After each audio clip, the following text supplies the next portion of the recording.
Hi everyone, आज है Sunday 14 जून। तो आज था हमारा H P R C A C B S E J B T का ये सेकंड डे था और एग्ज़ाम जो था वो फर्स्ट शिफ्ट में हुआ आज हमारा। तो यार अभी मैं बिलासपुर में हूँ, घुमारवी में, और ये मेरा सेंटर था जहाँ पे एग्ज़ाम हुआ। तो अगर मैं ऑल ओवर एग्ज़ाम की बात करूँ तो पिछली बार से इस बार का जो एग्ज़ाम है वो काफ़ी बैलेंस्ड आया था।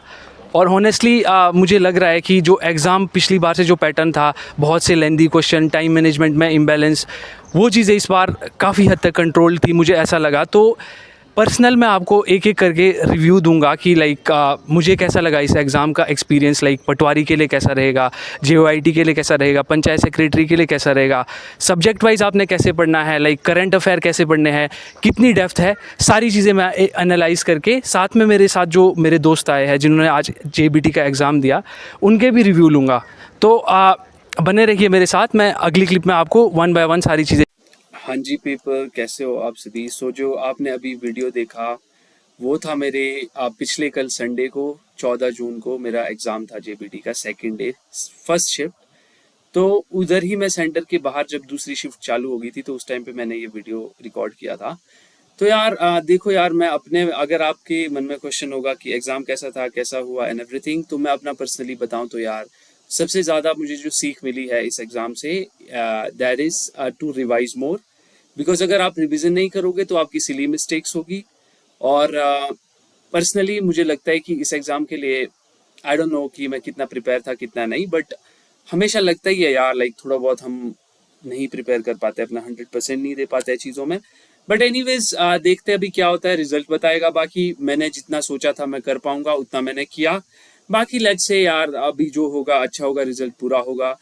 हमें कभी भी ओवर एक्साइटेड नहीं होना चाहिए कि पेपर बहुत अच्छा हुआ या बहुत बुरा हुआ, तो बहुत ज़्यादा डिमोटिवेट नहीं होना चाहिए। एक लंबी जर्नी है यार, इसको जिएंगे, करेंगे कोशिश, हर दिन अच्छा करेंगे, बेटर करेंगे, अपने आप पे काम करेंगे। और बाकी देखते हैं। तो मैं अभी इस वीडियो में आपको बताऊंगा कि JBT का ऑलमोस्ट एग्जाम मुझे कैसा लगा according to the last exam जो पीछे अभी हुआ था फैब में। तो ये जो CBSE का एग्जाम था, HPRCA ने जो कंडक्ट करवाया JBT का, 14 जून को मेरा हुआ पेपर, तो उसके बारे में मैं आपको थोड़ा बहुत बता देता हूँ। जो कल परसों जिसका एग्जाम है, आज 15 तारीख है, तो 16-17 को जिसका एग्जाम है उनके लिए क्या पता ये फायदेमंद हो। और आने वाले सभी HPRCA के जितने भी HP पटवारी हो गया, पंचायत सेक्रेटरी, JOIT, PGT, जितने भी एग्जाम आएंगे उनके लिए यार एक ओवरव्यू क्या पता उनके माइंड में मिल जाए। ठीक है, तो इसी के साथ शुरू करते हैं इस वीडियो को। तो कल वाला जो मेरा एग्जाम था यार, सबसे पहले मैं बताऊंगा आप लोगों को कि ओवरऑल डिफिकल्टी लेवल क्या था एग्जाम का। तो व्हाट आई फील, जो डिफिकल्टी लेवल था एग्जाम का वो मॉडरेट था। इजी तो मैं नहीं कंसीडर करूंगा क्योंकि साइंस के कुछ क्वेश्चन बहुत डेप्थ में पूछे गए थे, मैथ्स के भी कुछ एक हार्ड थे, हिस्ट्री के, करंट के कुछ एक ऐसे क्वेश्चन पूछे गए थे जो मैंने कभी पढ़े ही नहीं थे, या फिर ऐसे थे कि जो बहुत ज्यादा डीप नॉलेज होना चाहिए जिसके बारे में। तो मैं बिल्कुल इजी तो नहीं बोलूंगा, मॉडरेट बोल सकता हूँ मैं। ठीक है, कुछ कुछ चीजें इजी थी, कुछ कुछ चीजें हार्ड थी। तो it was kind of mediocre kind of a exam, moderate kind of exam. ठीक है, जिसमें इजी भी थे, मॉडरेट भी थे, हार्ड भी थे। और पिछले JBT के मुकाबले टाइम मैनेजमेंट कैसा था, हो रहा था या नहीं हो रहा था, तो हाँ बिल्कुल हो रहा था। एक्चुअली जो टाइम मैनेजमेंट है उसको, अगर आपकी रीजनिंग बढ़िया है, मैथ्स बढ़िया है, तो आप इजीली, आपको स्ट्रेस ज्यादा नहीं लेना पड़ेगा टाइम के लिए, as as as for the yesterday previous one जो हुआ था एग्जाम JBT का। ठीक है जी। अब क्वेश्चन कंपैरेटिवली छोटे थे, स्टेटमेंट्स बहुत ज्यादा नहीं थी स्टेटमेंट्स, पर बहुत ज्यादा नहीं थी, वास्टली नहीं थी स्टेटमेंट्स। कुछ एक क्वेश्चन ऐसे थे कि आप जिसको एक बार पढ़ोगे तो आपको समझ आ जाएंगे, और ऑप्शन को भी एक बार पढ़ोगे तो समझ आ जाएगी। You don't have to jump in back and just go through with the question once more and then gonna get to find an answer. Okay, वैसा कुछ भी नहीं था। आप अगर एक बार पढ़ोगे तो आपको समझ आ जाएंगे। तो इसके लिए आप थोड़ा बहुत स्ट्रेस फ्री हो सकते हो। मेरा एग्जाम थोड़ा 4 मिनट पहले हुआ, तो जो मैंने मार्क किए थे, क्योंकि मैंने पिछली बार सोचा ना यार जल्दी जल्दी पेपर करना पड़ेगा, तो जो 4 मिनट पहले मेरा पेपर पूरा हुआ, तो मैंने देखा यार एक बार ऑब्जर्व कर लेता हूँ, जो मैंने मार्क फॉर द रिव्यू छोड़े थे उनको मैंने फिर से देखा। तो जो क्वेश्चन मुझे नहीं आ रहे थे वो तो नहीं आ रहे थे, उसको मैंने जितना स्ट्रगल किया, ट्राई किया कनेक्ट करने का चीजों को, वो चीज हुई। ठीक है, जैसा मैंने बोला, रिवीजन करने वालों को फायदा मिलेगा क्योंकि उनकी सिली मिस्टेक्स नहीं होगी, क्योंकि उन्होंने रिवाइज करा होगा, तो कहीं ना कहीं माइंड में चीजें स्टोर्ड होती हैं। ठीक है, अब देखते हैं कितने पार्ट में डिवाइड था एग्जाम, तो 3 पार्ट में डिवाइड था। एक जो पहला पार्ट था उसमें लिखा था 10th+2 लेवल का जो मतलब क्वेश्चन वो पार्ट होगा, उसके आए थे 70 क्वेश्चन। और उसके अंदर क्या क्या था, साइंस थी, उसके अंदर एसएसटी थी, उसके अंदर एसएसटी के सारे topics, it means like geography, polity, economics, math और हाँ मैथमेटिक्स भी इसी के अंदर आया हुआ था, हिंदी इसी के अंदर आई हुई थी, इंग्लिश इसी के अंदर आई हुई थी। तो 70 क्वेश्चन का टोटल में इस पार्ट से पूछा गया था। उसके बाद पार्ट 2 में क्या हुआ, पार्ट 2 में हुआ जी आपके 15 क्वेश्चन जो कि किससे आए हुए थे, डीएलएड के या जेबीटी के पार्ट से, जो स्पेसिफिकली वहां पे मेंशन किया हुआ था कि आपका जेबीटी या डीएलएड मतलब पोर्शन, ठीक है, उसमें 15 क्वेश्चन आए हुए थे। थ्योरेटिकल कम थे, जैसा मैंने बोला था, सिचुएशन बेस्ड ज्यादा थे। उसके बाद पार्ट 3 में क्या था, उसमें 35 क्वेश्चन आए हुए थे जिसमें जनरल अवेयरनेस लिखा हुआ था, और ये रीजनिंग वाले भी जितने कॉन्सेप्ट थे इसी के अंदर आए हुए थे 35 क्वेश्चन में। उसमें क्या क्या आपका एचपी जीके हो गया, इंडियन जीके हो गया, इंटरनेशनल हो गया, स्पोर्ट्स हो गया, करंट अफेयर, रीजनिंग, हिस्ट्री के कुछ एक, हिस्ट्री के ऐसा नहीं कि हिस्ट्री की डेट्स वगैरह से रिलेटेड, बट हाँ ऐसी चीजें कि जो हिस्ट्री में कुछ एक डिटेल्स में हो चुकी है चीजें, तो उनको क्या पता यार, क्वेश्चन का लेवल थोड़ा हार्ड बनाने के लिए भी डाल देता है क्वेश्चन उस टाइप के। अब देखते पार्ट लाइक मैं आपको पार्ट 1 का थोड़ा बहुत एनालाइज करके बताऊंगा चीजें थोड़ा ब्रीफली कि क्या क्या क्वेश्चन आए हुए थे, कहाँ कहाँ से मुझे आए हुए थे।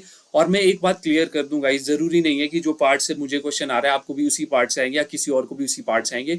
हाँ जो लेवल होगा वो सेम ही रहेगा, it may be subject will be the same or the topic will be the same, but the question gonna be kind of थोड़ा different पूरी तरीके से वैसे टाइप से। तो ये मत सोच लेना जो मैं बता रहा हूँ वो डायरेक्ट उसी चीज को फिर से पढ़ना है, बट अपने तरीके से जो मैं बोलूंगा मतलब इन पार्ट पे थोड़ा फोकस करना एज आई थिंक, तो उस तरीके से एक बार चेक कर लेना, ठीक है। तो साइंस में 2 क्वेश्चन थे यार, वो देखो डीप आए हुए थे, थोड़ा एनसीईआरटी ही पैटर्न था सारा, बट डीप आया हुआ था। जैसे माइक्रोबायोलॉजी के क्वेश्चन थे कुछ एक जैसे कोल से रिलेटेड क्वेश्चन थे, पेट्रोलियम कोल से रिलेटेड क्वेश्चन थे, ठीक है। और सोडियम हाइड्रोक्साइड का एक केमिकल नाम पूछ लिया गया था कि क्या होता है। उसके बाद केमिकल रिएक्शंस पूछ लिए गए थे, एनसीईआरटी बेस्ड डीप क्वेश्चंस। मैंने जैसे बोला कि यार थोड़ा बहुत डेप्थ में जाके क्वेश्चन पूछे हुए थे। तो साइंस के देखो यार, अगर आपने साइंस के कंसेप्ट क्लियर करे होंगे ना तो you will be win this scam. अगर आपके साइंस के कंसेप्ट क्लियर है अकॉर्डिंग टू द एनसीईआरटी, जैसे जैसे उसमें चीजें होती है। मेरी साइंस बेटर हो सकती थी, बट मैंने 1 2 3 मतलब 8 9 तक की साइंस मैंने ठीक कर दी थी, बट 10th की एनसीईआरटी पढ़ने में मुझे टाइम नहीं मिला, और मुझे लगा कि डेप्थ में क्वेश्चन वहीं से कुछ एक आगे थे, बट इट्स ओके। अब हम ज्योग्राफी पे चलते हैं कि क्या हुआ था। लाइक 5 से 7 क्वेश्चन ज्योग्राफी के भी आए हुए थे, 3 क्वेश्चन तो मौसम से ही रिलेटेड थे, और जैसे वेस्टर्न डिस्टर्बेंस की वजह से जो आपका उत्तरी भारत में जो हिमपात होता है, ठीक है, तो वेस्टर्न डिस्टर्बेंस की वजह से होता है, या फिर बहुत सारे इस टाइप के ऑप्शन में क्वेश्चन दिए हुए थे, ठीक है। उसके बाद नदियों से क्वेश्चन आया हुआ था, जो एस्चुरीज है जो डेल्टा वगैरह बनाती है, क्वेश्चन वहां से आया हुआ था। और एक डेंसिटी क्वेश्चन कि कितने हैं नदियों का, कि मतलब डेंस नदियां, उससे आया हुआ था। और उसके बाद फार्मिंग और एग्रीकल्चर से रिलेटेड क्वेश्चन आए हुए थे, जैसे आजीवक खेती क्या होती है, मिश्रित खेती क्या होती है, ऐसी फार्मिंग से कल्टीवेशन वाली जो चीजें होती है ना, उसको एक बार पढ़ लेना, क्योंकि यहाँ से क्वेश्चन फंसता ही है ज्योग्राफी में। पिछली बार भी 2 3 शिफ्ट में आया ही था मतलब, बट इस बार भी मुझे इससे देखने को क्वेश्चन मिला जैसे मैंने ऑब्जर्व किया था, ठीक है। उसके बाद पॉलिटी से क्या आया हुआ था, कुछ एक क्वेश्चन इजी आए हुए थे, एक आधा क्वेश्चन ही मुझे हार्ड लगा इसका, बट 4 5 क्वेश्चन ही थे इसके पॉलिटी के, कि 6 मैक्स अगर मैं बोलूँ तो। आर्टिकल से आते कि जी प्राण एवं दैहिक स्वतंत्रता का अधिकार कौन से आर्टिकल में, ठीक है। और उसके बाद एक आया हुआ था आपका 73rd कॉन्स्टिट्यूशनल अमेंडमेंट से, पंचायती राज से, मतलब पंचायती राज किस अमेंडमेंट में। तो एक बार अमेंडमेंट्स देख लेना और आर्टिकल ही देख लेना, बाकी ऐसा कुछ आया हुआ नहीं था इस बार बहुत डीप में, जैसे लास्ट टाइम था बहुत लंबी लंबी स्टेटमेंट्स पॉलिटी की नहीं थे, सिंपल क्वेश्चन थे, बट अगर स्टेटमेंट भी थी तो शॉर्ट एंड टाइनी, जो आप एक रीडिंग में ही कर लोगे, अगर आपने रिवाइज किया तो हो जाएगा।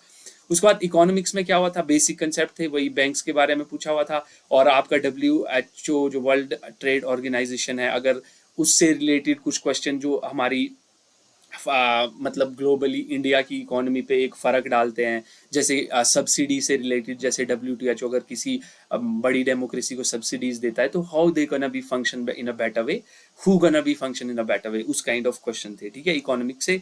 और सिंपल एप्लीकेशन बेस्ड थे, तो इकोनॉमिक्स का भी मुझे, अगर आपने एनसीईआरटी पढ़ी है 8 9 10th की, 8th की तो छोड़ो 9 10th की, तो आई थिंक वो वहां से भी आपके कवर अप हो जाएगी चीजें।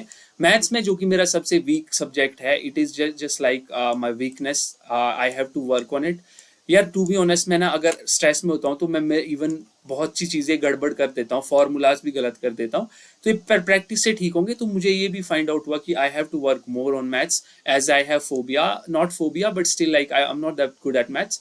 तो जो मुझे इजी चीज़ें याद है, जो मैंने करी भी, वहाँ पे मीन मीडियन मोड के क्वेश्चन आए हुए थे, टेन थीटा कॉट थीटा के जो फॉर्मूलाज वगैरह थे उनको देख लेना, बाकी यूनिट कंजर्वेशन से, बाकी स्टेटमेंट बेस्ड क्वेश्चन भी आए हुए थे। मैथ के बेसिक से यार, जैसे फॉर एग्जांपल मैं बता दूं कि जैसे कि यार वो नहीं होता है परिमेय संख्याएं, एक तो मैं इंग्लिश में पढ़ता हूँ, मतलब इंटीजर्स क्या होता है, और तो इंटीजर से रिलेटेड नंबर सिस्टम एक बार देख लेना, वहां से एक क्वेश्चन जरूर आएगा नंबर सिस्टम से। ना कि सॉल्व करने वाला, स्टेटमेंट वाला आया था मुझे, बट क्या पता आपको सॉल्व करने वाला भी आ जाए। तो लेस कैलकुलेशन थी मतलब, so you should be like don't have to worry about calculation in mathematics. That's what I feel मेरे एग्जाम के अकॉर्डिंग। आपको क्या पता आ भी सकता है, तो आई वोंट से कि आप करो ही मत, ये गलत हो जाएगा, ठीक है। हिंदी में बताऊं तो it was the easiest subject I have seen, पिछली बार भी इस बार भी, क्योंकि मुझे वैसे तो हिंदी इजी आती है, बट सबके लिए ये भी नहीं हो सकती है, किसी किसी को नहीं भी आती है। तो जो आया क्या था मैं वो बता देता हूँ। मुहावरे आए हुए थे, एक आया हुआ था आई गेस, एक की दो।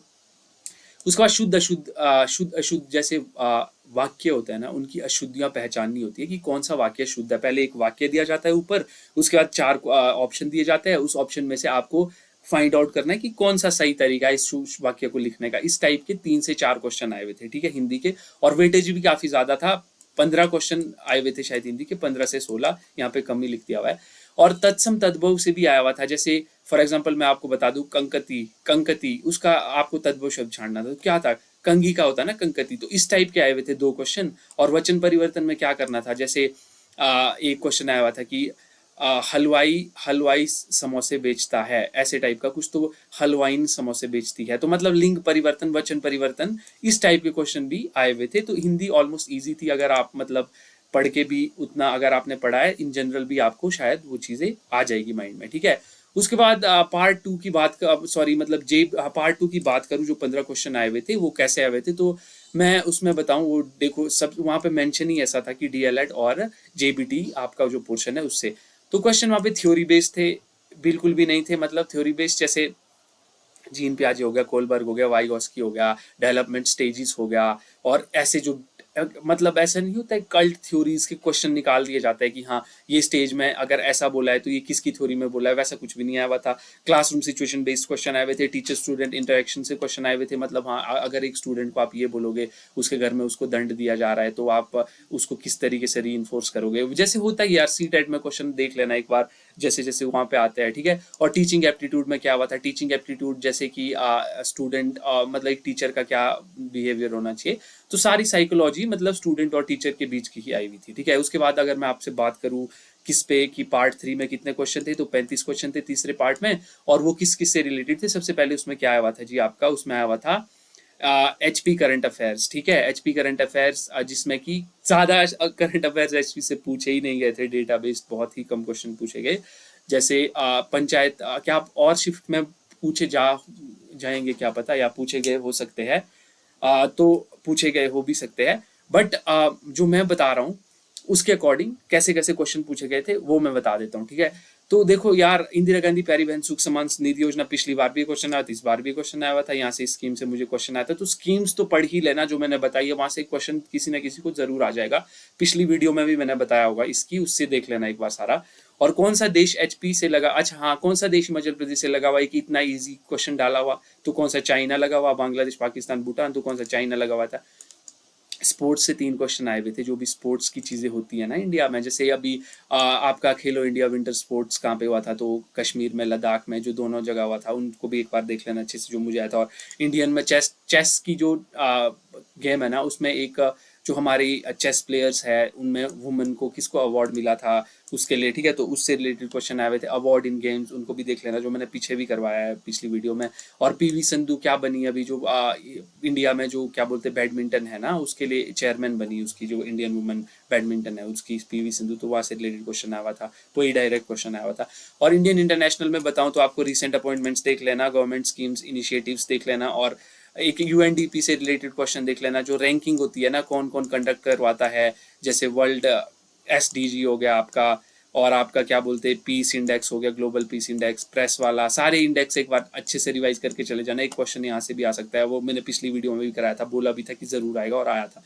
जनरल करंट अफेयर जैसे जैसे जो चीज़ें होती है, बाकी करंट अफेयर मिसलिनियस आता है यार, उसमें हम कुछ भी नहीं कर सकते। अगर कुछ ऐसी चीज़ें आ गई जो कि आउट ऑफ द बॉक्स है, जो आपने कभी पढ़ी ही ना हो, मतलब या पढ़ ना पाए उस कॉर्नर को, या फिर माइंड में चीज़ें याद ना हो, तो मैं कभी भी नहीं बोलता हूँ कि ये चीज़ें बहुत ज़्यादा स्कोरिंग होती है या फिर इसमें कोई ना कोई गलतियाँ हो ही जाती है। ये मेरा मानना है। जो जो बंदा करंट अफेयर में अच्छा है उसके लिए तो बेस्ट है। अब मैं अपने हिसाब से बोल रहा हूँ आपको, ठीक है जी। बाकी अब हम चलते हैं नेक्स्ट पार्ट पे। सॉरी मैंने पीछे इंग्लिश छोड़ दिया यहाँ पे कि क्या आया था उसमें, चलो ये मैं बताता हूँ अभी। उसके बाद मैं बताता हूँ कि उसके बाद जो ये जीके जीएस का वगैरह वगैरह जो चीज़ें थी वो आने के बाद, तो देखो क्या बोलते और एचपीजीके का मैं अगर पर्सनली बताऊं तो करंट अफेयर को छोड़ के और क्या आया हुआ था, तो देखो चंबा की रुमाल से रिलेटेड क्वेश्चन था कि जो भाई चंबा के लोग बुनते हैं हाथों से, एक रुमाली रूपी कपड़ा होता है उसको क्या बोलते हैं, चंबा का रुमाल आया हुआ था, इससे क्वेश्चन आया हुआ था, ठीक है। और चंबा फोक आर्ट कल्चर से क्या क्वेश्चन आया हुआ था कि जी मतलब जो मक्की है ना, मेज है, उसकी फसल का कनेक्शन किसके साथ है, तो उधर मेलों का नाम दिया होता है, तो मिंजर मेला चंबा उसके साथ है, उसका कनेक्शन है ना। उसके बाद एचपी से रिलेटेड स्टैटिक जीके में ज्यादा कुछ भी नहीं आया था, बोल रहा था वो सुख समान निधि योजना वाला और वही चीजें। और डिस्ट्रिक्ट रिलेटेड क्वेश्चन भी आए हुए थे, लाइक जैसे चंबा वाला है उसी तरीके के एक आधे, तो डिस्ट्रिक्ट वाइज भी जिलेवार देख लेना एक बार कल्चर एंड उनका। क्या पता मेरे को कल्चर का डाला है, किसी और का क्या डाल दे, तो हमारा फर्ज तो बनता है सब कुछ देखना, इतना टाइम अभी है नहीं, तो रिवीजन करो पहले वाला, आगे वाला कुछ भी मत पढ़ना, जिसका कल और परसों 16 और 17 को एग्जाम है, ठीक है जी। उसके बाद हिस्ट्री और जनरल अवेयरनेस के 3 से 4 क्वेश्चन आए हुए थे, किस टाइप के, कि भाई जी जो कुषाण डायनेस्टी है ना, उसमें एक बंदे ने संस्कृत में कुछ बंदे ने क्या मतलब एक शासक ने संस्कृत में, तो उसमें ऑप्शन है कुडुल की कुछ पीसेस ने, एक दो कुछ आपके जो ग्रीक बंदे थे उनका डाला हुआ था, एक वहीं का इसी वंश का एक राजा का नाम डाला हुआ था, तो उनका भी अगर आपको किस स्टाइल में, एनसीईआरटी स्टाइल में उसके क्रिस्प चीजें पता है ना, तो आप उसको कर लोगे। इंडस वैली सिविलाइजेशन से भी क्वेश्चन आया हुआ था कि जी इंडस वैली सिविलाइजेशन में जब लोग थे तो ऊनी और ऊन और सूती चीजों से कुछ प्रोडक्ट बनाते थे, तो उनका यूज किस लिए करते थे, कपड़े के रूप में पहनने के लिए या फिर कुछ सामान उठाने के, ऐसी ऐसी चीजें जो कि मतलब कंसेप्ट अगर आपको क्लियर है ना तभी आपको पता लगेगी, वन लाइनर में वो कभी पता लग ही नहीं सकती है, ठीक है जी। उसके बाद एक शिप था इंडिया में जो कनाडा गया था, मतलब हाँ एक क्वेश्चन ऐसा आया हुआ था जो कि आउट ऑफ द बॉक्स, देखो एक शिप 1973 में कि 70, वो तो मुझे याद भी नहीं, अब सही होगा गलत होगा आई डोंट नो, कि मतलब एक शिप गई थी जिसमें हिंदू और मुस्लिम लोग गए हुए थे, तो वो वापस आ रही थी ऐसा कुछ, तो मतलब वो उसका मतलब क्या था रीजन, कुछ इस तरीके का क्वेश्चन आया हुआ था शिप, तो हाँ मतलब शिप से रिलेटेड क्वेश्चन था कुछ, जो कि हिस्टोरिकल शिप का इवेंट था, एक जहाज गया था मतलब इंडिया से और उधर के लिए कनाडा के लिए, तो ऐसा ऐसा कुछ उसमें सिख थे और ये थे, तो वो कब गया हुआ था उसकी डेट पूछ ली, ऐसे ऐसे यार किसको आएंगे, ठीक है। तो कुछ एक क्वेश्चन तो हार्ड होते ही है हमेशा, ठीक है जी ये चीज। और उसके बाद अदर के जीके के क्या थे, India GK, international GK, current affair, award appointment scheme और ऑर्गेनाइजेशन, इनको एक बार जरूर से देख लेना, ठीक है। अपडेटेड जो भी है देखो, जो मैंने आपको ये वाले बोला है ये वाला पार्ट, इसको एक बार प्लीज जरूर से देख लेना।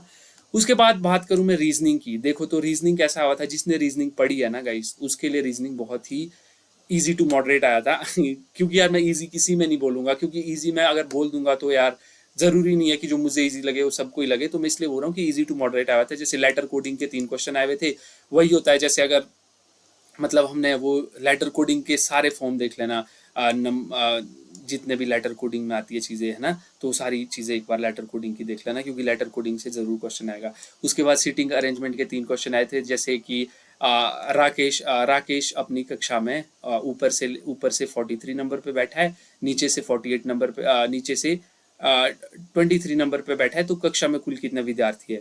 तो ये चीजें 2 क्वेश्चन आए हुए थे इससे सीटिंग अरेंजमेंट से, और एक वो वाला आया हुआ था कि एक रो में बंदे बैठे हुए हैं जी, आपका ABCD सॉरी KLMNOP, तो उत्तर की ओर मुंह करके बैठे हुए, अगर LN के बिल्कुल पास में बैठा हुआ, बिल्कुल लेफ्ट साइड बैठा हुआ है, और MR के बिल्कुल राइट साइड बैठा हुआ है, तो K किसके बीच में बैठा हुआ है, वो वाले क्वेश्चन आए हुए थे सीटिंग अरेंजमेंट से, ठीक है। और कोडिंग डिकोडिंग के भी आए हुए थे, है ना, तो ये वाला देख लेना एक बार। उसके बाद सिंबल साइन बेस्ड क्वेश्चन थे कि जैसे if he is sweet then sweet का कोड क्या होगा, मतलब ऐसे नहीं होता यार, जैसे एक सेंटेंस दिया गया होता है तो स्वीट उन दोनों सेंटेंस में 2 बार रिपीटेड है, तो उसके लिए एक कॉमन में कोड लेना पड़ता है, तो नीचे पूछा गया था कि तो स्वीट का कोड क्या होगा, तो वैसा वाला क्वेश्चन, ठीक है। और उसके बाद एक क्वेश्चन पूछा गया था कि जैसे #A @B %C @D, तो ऐसा पूछा गया था कि कितने वर्ड इसमें, कितने लेटर इसमें ऐसे है जिसके स्टार्टिंग में एक साइन है और बाद में एक लेटर है, ठीक है। तो इस टाइप के दो दो क्वेश्चन पूछे हुए थे, ठीक है। तो लॉजिकल रीजनिंग बेस्ड क्वेश्चन थे, पैटर्न बेस्ड क्वेश्चन थे, जैसे होते ही यूजुअली, बट इजी था थोड़ा, मुझे लगा पर्सनली। बाकी आपको कैसा लगेगा आई डोंट नो, मेरे को जैसा लगा मैंने आपको इस चीज में सारा बता दिया। तो ये था मतलब सारा एग्जाम का पूरा चीजों का सिस्टम, ठीक है जी। तो उसके बाद बाकी मैं आपको जो चीजें बताऊं, ठीक है जी, है ना। तो और उसके बाद मैं आपको चीजें बताऊं। अच्छा हाँ जी, तो देखो क्या बोला था मैंने, ये चीजें थी। तो बाकी ये था रीजनिंग वाला सेशन। तो मैं इंग्लिश का बताना भूल गया था, तो हाँ इंग्लिश का भी था, तो मैं बताऊं। इंग्लिश का इजी टू मॉडरेट था। इजी मैं इसलिए बता रहा हूँ क्योंकि जो हम नॉर्मल ग्रामर में चीजें पढ़ते हैं यूजुअली, जैसे कि एक तो था देखो सेंटेंस का रीअरेंजमेंट, इसमें क्या होता है, ये भी इजी सा था, मतलब उसमें एक डिफरेंट सा वो दे दिया था। तो फॉर एग्जांपल यार, जैसे अरेंज रीअरेंजमेंट तो पता ही होता है ना कि मैं सही करना है, अरे परे दी होता है उसके पार्ट करके, जैसे ABCD। तो आप हमारे को उसको फाइंड आउट करना होता है उसका right way to tell the sentence, या फिर मतलब अरेंज द सेंटेंस, ठीक है। एक आर्टिकल से क्वेश्चन आया था, जैसे ए एन दा वाला, तो आर्टिकल भी देख लेना। उसके बाद सेंटेंस फॉर्मेशन, जैसे सिंपल टू कॉम्प्लेक्स सेंटेंस वो करना था हमने, सॉरी कॉम्प्लेक्स सेंटेंस था उसको हमने सिंपल में कन्वर्ट करना था, तो सेंटेंस पर देख लेना फॉर्मेशन। और दो वॉइस से थे आए हुए, कि मतलब एक्टिव वॉइस पैसिव वॉइस, और नरेशन से थे आए हुए, वो देख लेना। उसके बाद एक टेंस से था, उसमें क्या था कि यार टेंस है ना प्रेजेंट टेंस में, उसको दे दिया गया हुआ था, तो उसके लिए बोलना था कि अब इसमें इनकरेक्ट पार्ट कौन सा है, उसकी करेक्शन करो। तो ऐसा चीज टेंस से आया हुआ था, ठीक है। और भाई जो मेरे को लगा थोड़ा सा मुश्किल इसमें, वो था पैराग्राफ, जो कि हमेशा मुश्किल ही होता है। अचानक से पेपर के बीच में मेरे को पैराग्राफ आ गया, एंड आई वाज लाइक अब मैं क्या करूं। बट मैंने क्या किया कि पहले उस क्वेश्चन को, जैसे मेरी रहती ही है उसकी स्ट्रेटेजी, पहले मैंने देखा कि इसमें क्वेश्चन क्या पूछे गए। तो 4 क्वेश्चन पूछे गए थे, मैंने चारों को अच्छे से एक बार पढ़ा समझा, उसके बाद मैं पैराग्राफ पे जंप इन किया, फिर मेरा ऑलमोस्ट हो गया टाइमली। तो इस ट्रिक को अपनाना, क्या करना, एक बार सारे क्वेश्चन को देखना और उसमें देखना कि इसमें पूछने क्या चाह रहा है एग्जामिनर। तो उसके बाद पैराग्राफ को पढ़ोगे तो आपको की पॉइंट्स एकदम से दिख जाएंगे, ठीक है। तो इस तरीके से पढ़ना। और लास्ट में उसी पैराग्राफ के एक क्वेश्चन में एंटोनिम भी आया हुआ था, सिनोनिम भी आए हुए थे उसमें। पहले वाले एक question I don't think so ज्यादा मतलब सिनोनिम एंटोनिम वाला सीन था, बट आया हुआ था, क्योंकि यार एंटोनिम सिनोनिम से एक क्वेश्चन तो आता ही है, वो किसी भी तरीके से आ जाए इंग्लिश में, आता ही है, ठीक है। तो रीडिंग पैसेज टाइम कंज्यूमिंग हो सकता है, और था भी मेरे लिए, तो बाकी आपके लिए भी हो सकता है। तो ये था मेरा टोटल एनालाइजेशन आपके इस एग्जाम का, JBT CBSE 2026 का, 14 जून को फर्स्ट शिफ्ट का, ठीक है जी। और बाकी आप लोग अब अपने तरफ से पूरे तैयार रहो। You just have to feel like I know everything, मैंने जितना पढ़ा है वो इनफ है। और प्लीज रिवीजन आगे से भी करना, अभी तो क्या ही कर रहे हो, बट जितना भी बचा है टाइम में, अगर जिसका तो कल एग्जाम है वो तो क्या ही रिवाइज करेगा, वो तो अब चिल आउट हो जाओ, ये सोचो कि जो होगा अब कल देखा जाएगा। परसों वालों के लिए मैं बोल सकता हूँ एक बार फिर से रिवीजन कर लो अपना, जो जो आपने पहले से पढ़ा है, क्योंकि यार I think revision is the key. अगर आप रिवीजन नहीं करोगे तो आपसे सिली मिस्टेक्स होगी, जैसे मेरे से भी हुई है। एक क्वेश्चन तो ऐसा आया हुआ था यार कि मतलब हिमाचल प्रदेश से विधानसभा के लिए कितनी सीटें हैं, 3 4 5 6, तो इतने इजी क्वेश्चन भी आ सकते हैं, ये तो चलो सबके माइंड में ही होता है। इस टाइप के क्वेश्चन भी गलत हो सकता है कई बार, तो खुद सोचो, आप थोड़ा बहुत प्रेशर में भी होते हो। तो ऑल ओवर मैं आपको 2 की फैक्टर बताऊंगा, रिवीजन का इसमें मेन रोल था, और टाइम मैनेज हो पा रहा था, उतना ज्यादा हैवी नहीं था। बट साइंस का कुछ एक क्वेश्चन ऐसे थे जो डेप्थ में पूछे जा रहे थे NCERT पैटर्न के हिसाब से। बाकी अगर आपने रिवाइज करा है तो you have to be relax, you have to be cool and calm, बाकी जो होगा वो देखा जाएगा, एग्जाम तो आते ही रहता है।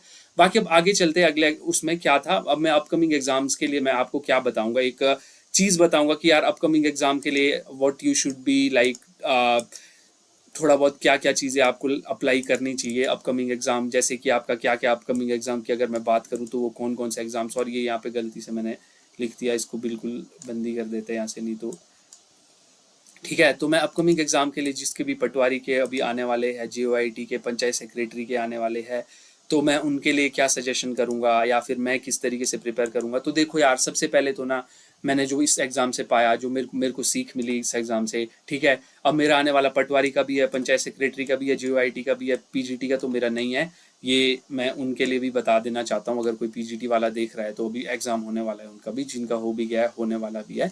तो क्या सीन है इनका, देखो क्या करे, कैसे तैयारी करे, मेरी सलाह क्या रहेगी इस एग्जाम को मद्देनजर रखते हुए। वैसे तो सबको ही पता होता है, but still I was just want to tell you कि यार अगर आप इस तरीके से कुछ चीजें करोगे तो आपको थोड़ा बेटर चीजें हो सकती है एग्जाम में। और देखो वन सोर्स को फॉलो करो, एक सोर्स को फॉलो करो, बार बार सोर्स बदलने की जरूरत नहीं है। अगर आप बार बार सोर्स बदलते हो उससे क्या होता है कि यार आपका ना फिर ऐसा हो जाता है कि आप यहाँ से भी पढ़ा था वहां से भी पढ़ा था, तो कंफ्यूजन क्रिएट हो जाती है। एक सोर्स को बहुत मल्टीपल टाइम्स रिवाइज करो, अगर अपने नोट्स है तो उनको ही रिवाइज करो, अगर कुछ एडिशनल इन्फॉर्मेशन है उसमें साइड में जो आपके स्टिकी नोट है उनको लगा के ऐड कर दो, बट सोर्स मत बदलो प्लीज, ऑनेस्टली मैं आपको ये चीज बता रहा हूँ।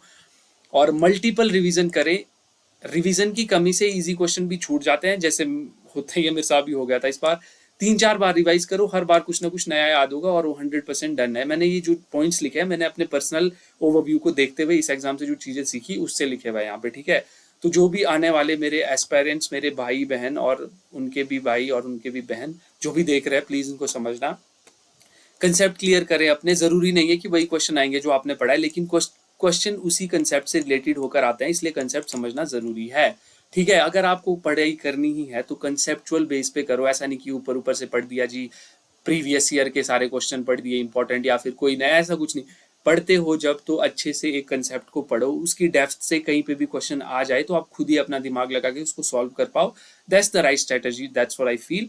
And then if we talk about how we revise and how I revise and how I never get time for revision, जो मेरी वीकनेस है एक बहुत बड़ी, उसके लिए क्या होता है यार, एक फर्स्ट रिवीजन होता है जिसको हम फास्ट करते हैं, सेकंड रिवीजन होता है जिसको हम डीप करते हैं, और थर्ड रिवीजन होता है प्रीवियस, जो कि आपका PYQs होते हैं और नोट्स होता है प्लस रिवीजन, तीनों का एक मिक्सचर होता है। इस तरीके से मैं रिवाइज करने की कोशिश करूंगा अभी अपकमिंग एग्जाम्स के लिए। सिली मिस्टेक से बचे, क्यों होती है, जल्दबाजी में हो जाती है, कई बार ओवर कॉन्फिडेंस हो जाता है कि यही होगा इसका, और थोड़ा बहुत केयरलेसनेस में भी क्या शायद यही होगा एग्जामिनेशन सेंटर में, चलो केयरलेसनेस तो क्या ही, बट स्टिल है ना मैं जो बोल रहा हूँ, और कि जिसकी वजह से हमारे मार्क्स कट जाता है। तो शांत रहकर अटेम्प्ट करना, इट्स द बेस्ट थिंग। और मॉक टेस्ट ना टाइम मैनेजमेंट में बहुत ज़्यादा मदद करता है गाइस, तो मैं मॉक टेस्ट के हाईली फेवर में होता हूँ हमेशा। तो मॉक टेस्ट देना, समय समय पे टाइम दे हर सेशन से। मॉक टेस्ट का मतलब ये नहीं होता है कि वही क्वेश्चन आ जाता है, बट आपको तरीका पता चल जाता है अपने आप को इनहांस करने का, speed and everything. Test series और PYQ देखें, जरूर देखें, उनको सॉल्व करें, उनसे लगाएं कि क्या क्या आता है, कैसे कैसे आता है। सब्जेक्ट वाइज स्ट्रेटेजी बनाएं, एक सब्जेक्ट को अलग से ही स्ट्रेटेजाइज करके प्लान करें और वीक सब्जेक्ट पर ज़्यादा फोकस करें, क्योंकि यार इजी वाला तो आपके माइंड में रह ही जाता है, बट जो दूसरा क्वेश्चन होता है उससे आप फिर रह जाते हो। और इंपॉर्टेंट टॉपिक्स की लिस्ट बनाएं कि क्या क्या इंपॉर्टेंस है, क्या क्या नहीं है। बट मैं तो बोलूंगा यार इन एग्जाम्स में हमें कोई कुछ पता नहीं है कौन सा सब इंपॉर्टेंट है कौन सा नहीं है, सब कुछ ही पढ़ना पड़ेगा अपने तरीके से, जो आने वाले अभी एग्जाम है उनके लिए भी।